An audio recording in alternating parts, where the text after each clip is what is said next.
What if you discovered a way to cool down the planet? Extreme weather events are becoming more common and more ferocious. As the surface temperature of the Earth continues to rise, so too will the ferocity of natural disasters. In 2018, scientists will take bold steps to explore a technology that could reverse the effects of climate change. It's an engineering project that would literally touch every living thing on the planet. They're looking at ways to reflect sunlight back into space and cool down the Earth.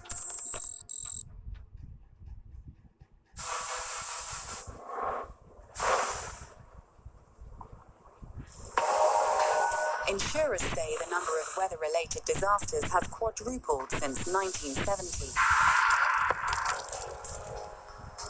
While world leaders are debating and disputing climate change and the ways in which humans alter their behavior on Earth, some scientists discuss changes to the Earth itself.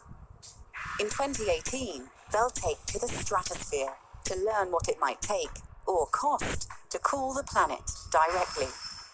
Geoengineering is the pioneering science that could well be on everyone's lips in 2018. The idea of geoengineering is the idea that humans purposefully influence the climate of the planet. Solar geoengineering specifically is the idea of introducing a substance into the stratosphere that will cool down the planet by reflecting back sunlight. Same idea as wearing a white shirt in summer. The white shirt reflects sunlight back. You don't feel as hot as if you wear a black shirt. This is humans deliberately trying to have an effect on the climate, a fundamentally different undertaking from merely messing up the climate, which we've been doing for centuries. The team from Harvard University is the first in the world to test the effects solar geoengineering might have in the stratosphere.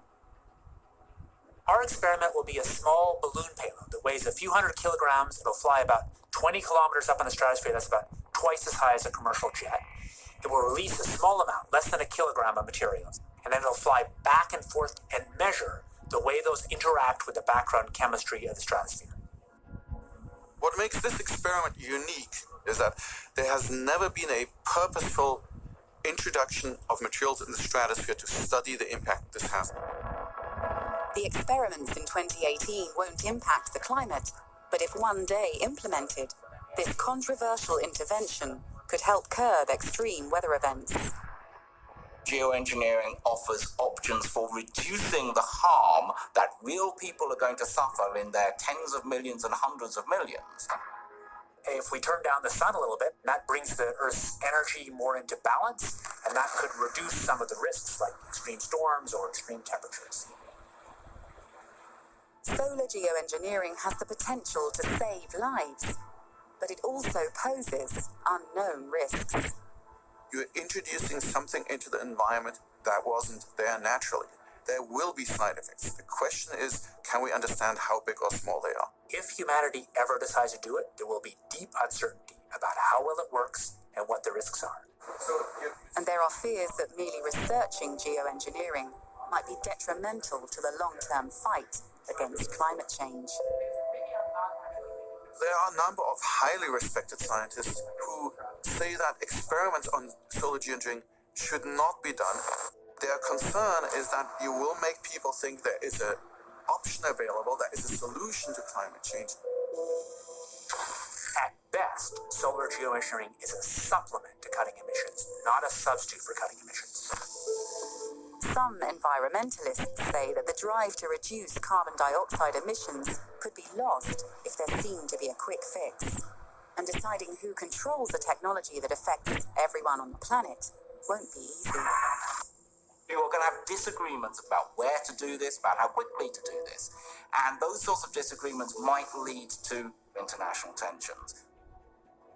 Ultimately, solar geoengineering could prove a risk not worth taking. But ignoring it now could be even more dangerous. I believe that choosing ignorance over knowledge is never the right choice. Our generation aren't the deciders.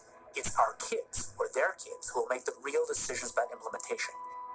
My fundamental view is we owe it to our kids to give them more information. If we do no research, we give them a gift of ignorance.